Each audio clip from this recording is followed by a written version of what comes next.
వాని విశ్వాసము నీతిగా ఎంచబడుచున్నది. మనం విశ్వాసము ద్వారా పని చేయక, అంటే వితౌట్ వర్క్స్, మనం రక్షణ అనేది మనం పనుల ద్వారా సంపాదించుకున్నది కాదు. ఒకప్పుడు మనం భక్తిహీనులమై ఉన్నప్పుడు భక్తిహీనులమైన మన కోసము నీతిమంతుడైన యేసుక్రీస్తు ప్రాణం పెట్టాడు.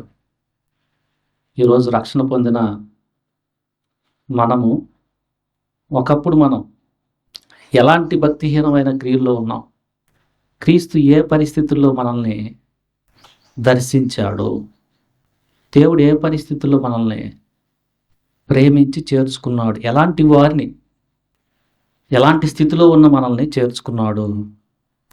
మనం చదువుకున్న వాక్యం తర్వాత చూస్తే నీతిమంతుని కోసం జనరల్గా చనిపోవటం అరుదు. ఒక మనిషి ఏదన్నా కొన్నిసార్లు తెగించవచ్చు. భక్తిహీనులమైన మన కోసము క్రీస్తు ప్రాణం పెట్టాడని పౌలు చెప్తున్నాడు. సో రక్షణ పొందిన మనకి ఉండాల్సిన అవగాహన ఏంటంటే, మనలో ఏ నీతి లేని సమయంలో క్రీస్తు మనల్ని చేర్చుకున్నాడు. మన నీతిని బట్టి మనకి రక్షణ రాలేదు, కానీ భక్తిహీనులమైన మన కోసము క్రీస్తు ప్రాణం పెట్టి ఆయన రక్తాన్ని కార్చి ఆయన రక్తమునందు మనల్ని నీతిమంతులుగా చేర్చాడు. ఇది విశ్వాసకు ఉండాల్సిన అవగాహన. సో ఒకప్పుడు మన స్థితి ఒకసారి జ్ఞాపకం చేసుకుందాం. లేఖనములో చెప్తా ఉన్నది, యోబు గ్రంథం 22వ అధ్యాయం 18లో తీస్తే చదివి సహాయం చేయండి. ఒకరు గట్టిగా చదవండి. భక్తిహీనులు యొక్క క్వాలిటీస్ మనం చూడబోతున్నాం కొన్ని. మా యుద్ధ నుండి తొలగిపోమ్మనియు సర్వశక్తుడగు దేవుడు మాకు ఏమి చేయునని వారు దేవునితో అంటున్నారు. ఇది భక్తి నెట్టుకుండే ఆలోచన. ఒకటి, దేవుణ్ణి మా యుద్ధ నుంచి పో అంటారు.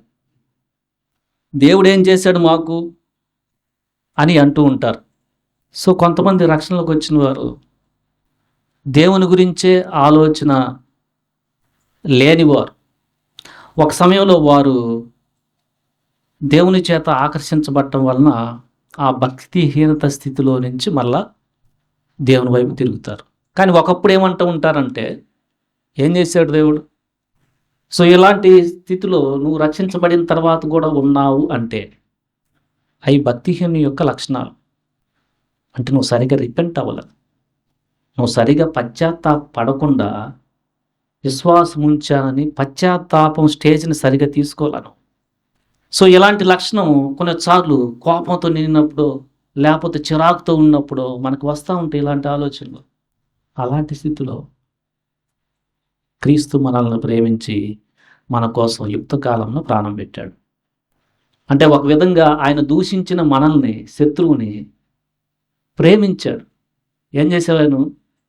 సో వారు కీర్తనలు 73:11లో కూడా కొంత ఇదే భావం ఉన్న వచనం కనిపిస్తూ ఉంటుంది. కీర్తనలు 73:11, దేవుడు ఎట్లు తెలుసుకొనును, మహోన్నతునికి తెలివి ఉన్నదా అని వారు అనుకొందురు. భక్తిహీనుల గురించి ఏదైనా దొంగతనం చేస్తున్నాం అనుకో, ఆ దేవుడని చూస్తాడా? ఏదన్నా అన్యాయంగా సంపాదిస్తున్నాం అనుకో, దేవునికి ఎంత ఆయన చూస్తున్నాడు అని నిశ్చింతగా వారు ధనాన్ని సంపాదిస్తూ ఉంటారు. అంటే అన్యాయం చేస్తున్నా దేవుడు ఏం చూశాడులే. సో ఇలాంటి స్టేజ్లో నువ్వు ఒకప్పుడు ఉన్నావేమో.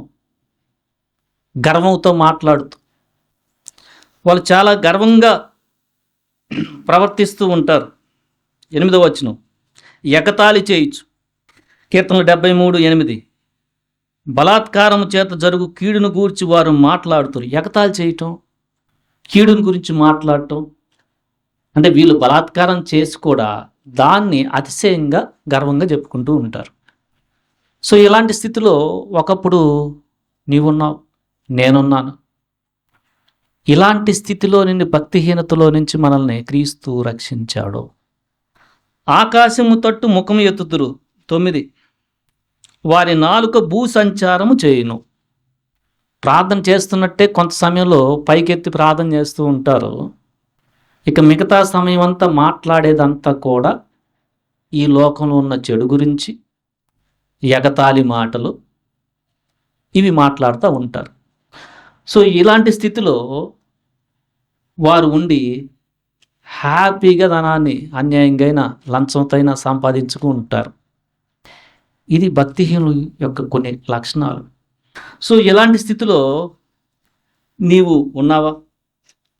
చెడుతనం చేయటం వాళ్ళకి చాలా ఇంట్రెస్ట్. ఆ తర్వాత 36వ కీర్తన 1వ వచనంలో అతిక్రమము దేవోక్తిలాగా పలుకుతూ ఉంటుంది వాళ్ళ నోటి నుంచి. సో రక్షించబడిన నువ్వు ఈరోజు నేను ఆరాధన చేస్తున్నావు, ఒకప్పుడు మన స్థితి ఇదే. ఆ స్థితిని కరెక్ట్గా గమనించి ఏంటి నా పరిస్థితి, ఎలాంటి స్థితిలో ప్రభువా నువ్వు నన్ను రక్షించావు అని పశ్చాత్తాపడేవారు రక్షణని కరెక్ట్గా కొనసాగిస్తారు. ఆ స్థితి సరిగా తెలియకుండా నేను మంచానులే, ప్రభువులోకి వస్తే నాకు శిక్ష తప్పిపోద్దలే అని వచ్చేవాళ్ళు తడబడుతుంటారు. ఇంకా వాళ్ళు రక్షించబడిన తర్వాత కూడా సొంత నీతిని ప్రదర్శిస్తూ ఉంటారు, తడబడతా ఉంటారు, దీనత్వం ఉండదు. అప్పుడప్పుడు ఈ క్వాలిటీస్ వాళ్ళ పైకి వస్తూ ఉంటాయి. అది కాదు నా స్థితి, నీ స్థితి. మనం చాలా బలహీనం, ఇలాంటివన్నీ చేసిన వారమే. అలాంటి బలహీనమైన స్థితిలో భక్తిహీనులమైన మన కోసం క్రీస్తు చనిపోయాడు. ఆయన రక్తంలో మనల్ని నీతిమంతులుగా తీర్చాడు. సో భక్తిహీనులకు ఉండే లక్షణము కీర్తన 37:21 ఇదొక లక్షణం. చదవండి.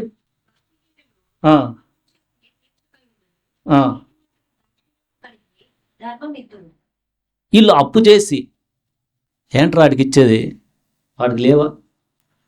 ఇలాంటి పరిస్థితుల్లో ఒకప్పుడు నువ్వు ఉండొచ్చు. పక్కనాడికి అప్పు తీసుకున్నది చెప్తాను ఇస్తానని ఆ సమయానికి రాగానే ఏం నీకేదో ఏంటి అంత అవసరం ఏమని చెప్పు, నీకు ఒక ఆలోచనే ఉండదు. ఎందుకంటే వాళ్ళకి ఎప్పుడు కూడా ఇలాంటి థాట్సే, మనం ఇవ్వకపోయినా వాడికి బాగానే ఉందలే. రక్షించబడి ఒకరి దగ్గర అప్పు తీసుకొని నీ దగ్గర ధనం ఉంటే దాన్ని తీర్చకుండా ఇలాంటి ఆలోచనలో ఉన్నావు అనుకో, ఇంకా నీతో భక్తిహీనత లక్షణాలు ఉన్నాయి. నీ దగ్గర ఉన్నప్పుడు కొంచెమైనా ఇవ్వటం ఇచ్చేసి తర్వాత నువ్వే దయాదాక్షను కలిపి వేరే వాళ్ళకి ఇస్తుంటావు, ఆ స్థితికి వెళ్తావు. సో ఈ లక్షణాలు మనకు ఒకప్పుడు ఉన్నాయి, విశ్వాసుల్లో కూడా చాలా మందిలో ఉన్నాయి. ఇప్పుడు ఎక్కువగా చాలా చోట ప్రార్థనలు, అయ్యా తీసుకున్నాడు ఆయన ఇవ్వలేదు, ఆయన కూడా విశ్వాస ప్రార్థన చేయ. వారి నాలుక భూసంచారము, వారి ముఖస్థుతి ఆకాశం. వీళ్ళు కొంతకాలము బాగా బతుకుతున్నట్టే కనిపిస్తూ ఉంటారు. అరే నీతిమంతుడు అనుకుంటూ ఉంటాడు, ఏంటి నేను ఎంత భక్తి కష్టపడుతున్నాను క్రీస్తు నమ్ముకొని, వాడు చూడు బిల్డింగ్ కట్టేస్తున్నాడు అంటే టెంపరీగా వీళ్ళు ఎదిగినట్టే ఉంటారు, కానీ ఒక సమయం అసలు కనపడరు, అయిపోద్ది. ఇది రక్షణ లేకుండా నువ్వు ఇంకా ఇలాంటి స్థితిలో ఉంటే వాళ్ళు చూస్తానికి బాగా ఏంటంటే అసలు ఆలోచనే లేదు, ధన సంపాదన ఏంటంటే ఎలా పడితే గర్వం మాటలు, ఎగతాళి చేయొచ్చు, బలాత్కారం కీడును గురించి మాట్లాడు, దేవోక్తి వలె అతిక్రమాన్ని మాట్లాడేస్తూ ఉంటారు అంతే వాళ్ళు. ఇది మన పరిస్థితి. అయితే యేసుక్రీస్తులో మనకు ఇప్పుడు క్షమాపణ వచ్చింది. మనం ఇప్పుడు ఆయన యందు విశ్వాసం ఉంచడం వల్ల నీతిమంతులుగా తీర్చబడ్డాం. భక్తిహీనుడైన నన్ను నీ వైపు తిరిగినప్పుడు ప్రభువా నీతిమంతునిగా తీర్చావు. రక్షించబడిన తర్వాత నీకు క్రీస్తు బోధ ఇంకా తెలియకుండా ఇలాంటి పరిస్థితిలో ఉన్నావా? ఇప్పటికైనా మించలేదు, పశ్చాత్తాపడు, క్రీస్తు నేను రివైవ్ చేస్తాడు. సో భక్తిహీనులకి మున్ముందు అసలు గతి లేదు. వాళ్ళ పరిస్థితి ఎలా ఉంటుందంటే మనం 37వ కీర్తనలో 35వ వచనం చదవండి. ఆ, ఆ,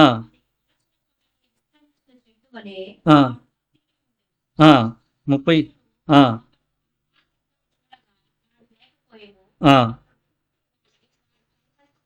కొంతకాలం దావీదు కూడా ఇట్లానే కనిపించారు. వాళ్ళు ఎంతో ప్రబలి ఉండటం, విస్తరించిన చెట్టు వల్లే కనపడటం, మొలిసిన చోట భలే వర్ధిల్లినట్టున్నారే. తర్వాత మాట అయినను తర్వాత కొంతకాలానికి లేరు అసలు. ఇదే ఆలోచన ఆసాపు 73వ కీర్తనలో కూడా 17, 18 వచనాలు చూస్తే, నేను దేవుని పరిశుద్ధ స్థలములోనికి పోయి వారి అంతమును కూర్చి ధ్యానించు వరకు ఆ సంగతి నాకు ఆయాసకరంగా ఉండెను. ఈయన కూడా చాలా ఇలాంటి థాట్లోకి వెళ్ళాడు. ఏంటి, నేను చాలా భక్తి, ఈ శ్రమలేంటి, నీతిలో వీళ్ళని చూస్తుంటే చాలా చక్కగా ధనం సంపాదించుకుంటున్నారు, ఏంటిది పరిస్థితి అని అనుకుంటే, కొంతకాలానికి దేవుడు ఈయనకి జ్ఞానోదయం ఇచ్చి మందిరానికి వెళ్ళి కొంచెం ఆలోచించిన తర్వాత 18వ వచనంలో, నిశ్చయముగా నీవు వారిని కాలుజారు చోటనే ఉంచి ఉన్నావు, వారు నశించినట్లు వారిని పడవేయుచున్నావు, క్షణమాత్రంలోనే వారు పాడైపోవుదురు, మహాభయము చేత వారు కడముట్ట నశించెదరు. ఇది రక్షణ లేకుండా నువ్వు ఈరోజు నీకు వాక్యం వస్తున్నా దేవుని గురించి ఆలోచన చేయకుండా ఏదో చేసిన కాసేపు పైన చూడటం, అయ్యా నన్ను, మిగతా విషయాలన్నీ ఇక్కడ ఏం మాట్లాడుకోవటం, వాడేం చేశాడు, ఈడేం చేశాడు, ఏం చేశాడు దేవుడు, ఆడికే ఉందలే అని ఎగతాళిగా మాట్లాడుకోవటం, అన్యాయంతో నీతి లేకుండా ధనం సంపాదించుకోవటం, ఎవడికన్నా అప్పు తీసుకుంటే వాడి దగ్గర నీకున్నా కూడా ఇవ్వాలని ధ్యాస లేకుండా ఇప్పుడు ఆడికే ఉందలే, ఇలాంటి భావాలను ఉంటే కొంతకాలం నువ్వు బాగున్నట్టే ఉంటావు.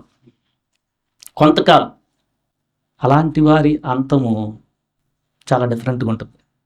నువ్వు రిపెంట్ అయితే, నువ్వు భక్తిహీనతలోనే ఉండి ఈ దేహాన్ని వదిలిపెడితే నిత్య నాశనమే. క్రీస్తు యేసులో నీకున్న మంచి మాట ఏంటంటే, బలహీనమైన ఇలాంటి భక్తిహీనుడైన నీ కోసం యేసుక్రీస్తు పాపరహితుడై, పాపము లేనివాడై నీ కోసం ఆయన పరిశుద్ధమైన రక్తాన్ని కార్చాడు. ఆయన రక్తమునందు నువ్వు నమ్మితే, ప్రభన్న ఇలాంటి పరిస్థితి కోసం నువ్వు చనిపోయావు, నన్ను క్షమించు, ఈ లోకం తాత్కాలికమని తెలుస్తుంది కానీ వీటి నుంచి నేను బయటపడలేకపోతున్నా, నీ చెయ్యి, పశ్చాత్తాపడు, ఒప్పుకో. ఈరోజు నీ దగ్గరికి వాక్యం వచ్చినప్పుడు, ఇలాంటి స్థితి ఉన్నప్పుడు నువ్వు ఒప్పుకుంటే నీకు రక్షణ వస్తుంది.